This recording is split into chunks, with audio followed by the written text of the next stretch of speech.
Early in the morning, Anna is awakened by her son Jane appearing on her bed. He wants to go diving in the pool with her, but she reminds him she has to work and he is kindergarten. At that moment Anna hears some very loud thunder, so she goes to the window to take a look.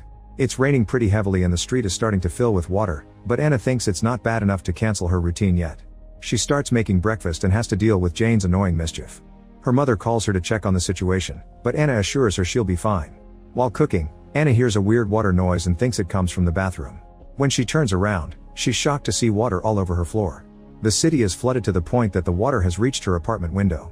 An announcement from the management office says that the floodwaters have reached the second floor in 7 of the buildings, and the third floor in another 3. All affected residents must evacuate to the upper floors, but the elevators are out of service. Jane keeps excitedly talking too loudly and asking to play, so Anna finally snaps and puts him on top of the table while scolding him for not obeying.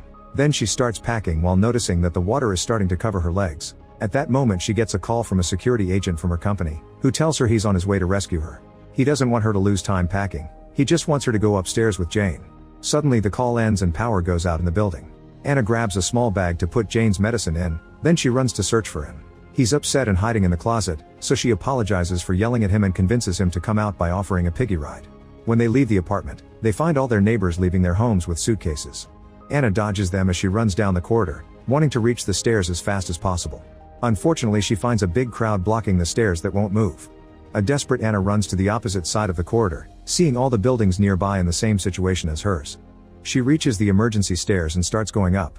Jane sees people swimming in the water, so Anna sings to distract him. After going up a couple of floors, Anna is devastated to find the stairs blocked by a bunch of stuff. She puts Jane down and starts climbing over the things, but her feet slip and she almost falls. Anna manages to hold on, however seeing the dead bodies in the water makes her realize how dangerous it is, so she decides to go back. As they walk down the corridor on another floor, a bunch of people enter some of the apartments to use the bathroom. Anna hears her name and sees the security agent nearby looking for her. She wants to run to him, but at that moment she notices that Jane has followed the crowd into an apartment. Making her way inside, Anna desperately looks for her son only to freeze when she sees a huge wave coming at the window. This triggers a memory of her being trapped in a car underwater with her husband Gawan. The wave breaks the window and hits several people as it floods the apartment. Anna loses her bag and tries to swim toward it to retrieve it, but the bag floats away through the broken window and she needs to breathe. There's a small gap between the water and the ceiling, so Anna takes a deep breath before diving back in to search for Jane. In another room, she finds her son's unconscious body and quickly grabs him before rushing to the door. No matter how hard she tries it won't open, and she passes out too. At that moment security agent He-jo opens the door and wakes Anna up before helping her leave the apartment. They swim to the surface and climb over the balcony railing to return to the corridor. Then Hyo does CPR to successfully awaken Jane, who cries as he clings to her mother. Hyo films them and sends a report to the company confirming that their lead researcher is fine. Afterward the trio gets moving and Jane admits that the water makes him think of the time his dad drowned in the car. As they make their way upstairs, Hyo tells them that a company chopper is on its way. He also explains that 3 hours ago an asteroid hit Antarctica, so all the melted ice is coming north with the seawater. The government knew the asteroid was coming and didn't say anything because they couldn't stop it, which means humanity ends today. Anna can't believe what she's hearing, so Hyo informs her that her company is more than just an AI development lab. Her work has actually been to create a new human race. 2 people have been working on the emotion engine, Anna and her boss, who died in the flood with her child. Anna tries to explain that the emotion engine was still in the testing phase, but Hyo doesn't care. The other teams have already finished their missions. There are human-like bodies that were given intelligence and the ability to reproduce, so they only need emotions. The conversation is interrupted by Jane saying he needs to poop, so they rush to the nearest apartment to use the bathroom. Anna takes the chance to borrow Hyo's phone to call her mother and tell her she loves her. Suddenly they hear a noise in the walls and the gas pipe in the kitchen explodes. Gas starts filling the apartment, so the trio runs outside. The other apartments are blowing up and the flames start to spread on both sides of the corridor. Hyo stands on the balcony railing to climb to the next floor, then Anna tries to hand Jane to him. However the kid struggles in her arms because he doesn't want to let go of her, causing her to fall into the water. After remembering the car accident again, Anna manages to reach the surface and hold on to a sign. Then she swims back to the building and hears a child named Jisoo crying for help inside the elevator. Anna tries to open the doors with her hands to no avail, so she rushes to the next floor to try to find a tool. At that moment she sees some looters coming out of an apartment while talking about attacking people, so she runs downstairs in fear. Anna tries to open the elevator again, but now the water covers most of it, and Jisoo doesn't answer anymore. A huge wave then hits the building and Anna ends up underwater again. She remembers breaking the car window and Gawan telling her to swim ahead while he took Jane. However Gawan collapsed and couldn't swim anymore, so he handed their son to her and made them leave without him. In the present, Anna resurfaces on the stairs and rushes to reunite with Jane and Hee-jo. Her son isn't feeling well and needs his medicine, which Anna lost earlier. She picks him up and runs toward the apartments, determined to find the medicine. Hee-jo tries to stop her and reminds her that they can just recreate the child because they have his data, but Anna refuses to listen.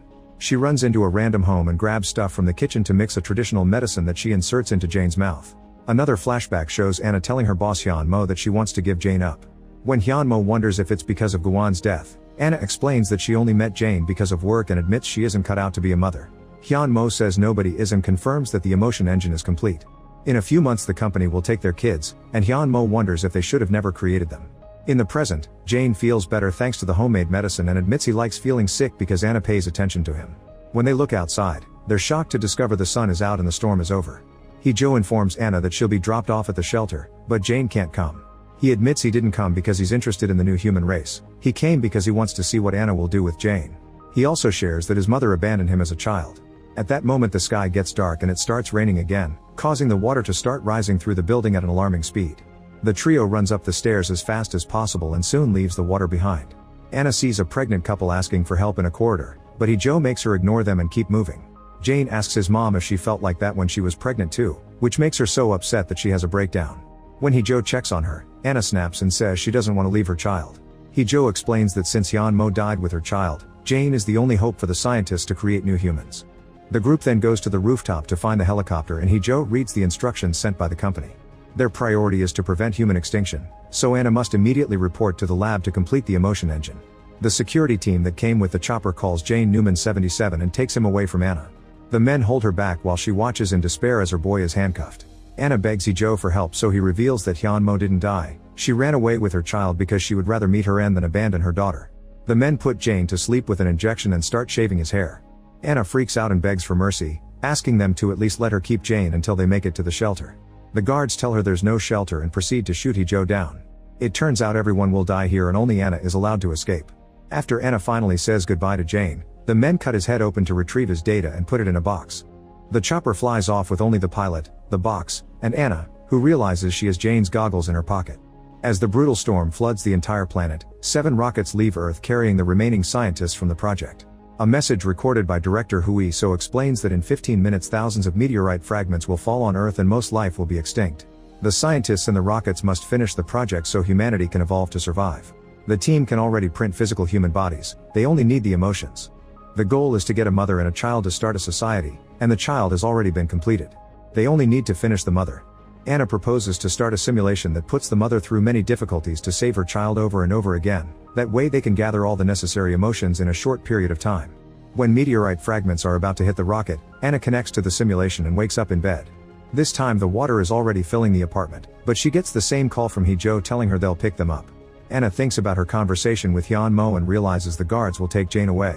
After grabbing the medicine, Anna tells Jane to obey and not follow any strangers because Jane starts crying and calls her a liar as he wonders why he's 6 years old every day. Ignoring his comments, Anna picks him up and runs to the stairs, but she finds both sides full of people.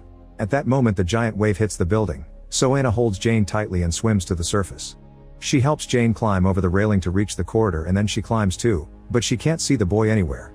Anna runs down the corridor but has to stop when a huge wave hits the area. She then checks the flood between buildings and sees Jane trying to swim. She jumps into the water but the current is strong so she can't reach him. When she sees the helicopter in the sky, she remembers the previous simulation run and finds Jane's goggles in her pocket. A floating car suddenly hits her from behind, killing her and resetting the simulation. Sometime later Hee-jo gives Anna chest compressions to revive her. The number 787 is on her shirt, indicating that it's the number of times she's unsuccessfully gone through the simulation. Hee-jo shows her a picture he took earlier revealing that Jane followed the crowd and the child in the water wasn't him. Anna immediately goes looking for him and when Hee-jo tries to stop her, she takes his gun and shoots at the floor, demanding an explanation. The apartments start blowing up and soon the explosion hits Anna, killing her again. In simulation 1931, Anna almost falls over the balcony and Hee-jo catches her just in time. However, Anna doesn't want to go with him because she's afraid he'll take her son, so she jumps into the water. When she sees Jane on another balcony being held by a man, she swims back into the building. Then Anna passes near the elevator and hears Jisoo trapped inside again. She tries to open the doors to no avail and ends up drowning. Anna tries to save her every time and keeps dying, so now she's on simulation number 4007. She goes upstairs to get a mop from the cleaning closet and breaks it to get the handle, which she uses to finally open the elevator. Jisoo swims out and together they move to the next floor. Afterward they get dry clothes from an apartment and Jisoo tells Anna that she heard the looters talking about a child. Anna rushes in the direction of the sounds, only to remember that in the last run, she was killed by the looters. This time she tries to sneak in but the men see her anyway. She asks about Jane but the men ignore her and try to leave the apartment. At that moment Hee-jo looks for her from the opposite balcony and Anna tries to get his attention, so the looters drag her back inside to avoid getting caught. After seeing that the apartment owners have been knocked out, Anna kicks her captor and tries to run away, but the guy tackles her against the closet and starts choking her. Anna almost dies and the simulation is about to reset, however she finds a hammer that fell from the closet and uses it to strike the attacker on the head. Unfortunately the second looter drags her back and both men get ready to kill her. Suddenly Jisoo appears at the door with Hee-jo, who easily overpowers the looters and throws them out the window. However Anna still doesn't have information about Jane. While she remembers giving him the homemade medicine, the apartment owners give her a bottle with the remaining mix. Anna tells Jisoo to come with her because this apartment will get flooded soon, but Jisoo explains that these are her grandparents and chooses to stay with them. After a phone call from the company, Hee-jo informs Anna that his team will come with a boat to search the entire building for Jane. Anna remembers how the kid was cut open and is determined to find him first, so she keeps looking through every floor. This is now simulation 7993. As Anna continues her search, she notices the security agents shooting the looters. On the next floor, she finds a child's drawings on a wall and remembers how Jane used to love drawing on her tablet. She keeps on moving and discovers that the pregnant lady has given birth, so she helps her hold the baby and gives them her jacket. On her way out, she sees the husband come back with warm water to wash his child. It makes Anna feel guilty about all the time she ignored Jane and she remembers that he would always send his drawings to her phone. She immediately checks her phone and is devastated to find thousands of drawings of her abandoning Jane before leaving in the chopper. At that moment Hee-jo yells from the other floor saying he's found Jane. She immediately runs to reunite with them but when she enters the apartment, the agents jump on her from behind to capture her. Hee-jo tells her they'll wake her up on the roof to say goodbye and Anna reminds him that he dies on the roof every time. It's then revealed that this is simulation number 13417. When Hee-jo tries to ask for more details, the agents kick him out. On his way back, Hee-jo finally sees glimpses of the previous runs. He grabs a trophy from a shelf and uses it to beat up the agents. Unfortunately one of them recovers quickly and tries to shoot Hee-jo in the head. A drowsy Anna grabs the other agent's gun and opens fire to save Hee-jo. Afterward Hee-jo gives her an injection that fully wakes her up and asks what's going on. Anna tells him the full story, explaining she fails to save Jane every time. She also reveals they've had this conversation a few times and they've even tried to fight the agents together, but they were killed in every run. Anna is afraid that Jane doesn't want to see her, but Hee-jo thinks the boy is actually waiting for her. In simulation 21499, Anna and Hee-jo are caught in a firefight with the agents again. Hee-jo wants to try something different, so they climb out the window to make it to another floor. As they run through the corridors, Hee-jo fights an agent hand to hand and volunteers to stay as a distraction so Anna can keep looking for her son. Anna runs into an empty apartment and more agents jump on her to capture her before a huge wave crashes through the window and throws them all back. Now free, Anna swims around to look for Jane but she still can't find him, so she decides to go to the surface. The water is now high enough for her to reach the roof. When she opens an abandoned wardrobe, she finally finds an unconscious Jane. She immediately gives him the medicine, yet the boy doesn't react. Anna has a breakdown and apologizes for abandoning him so many times, but at that moment Jane wakes up and says she never abandoned him. When she said goodbye, she told him to wait in the wardrobe because she'd come back for him, and she's kept her promise.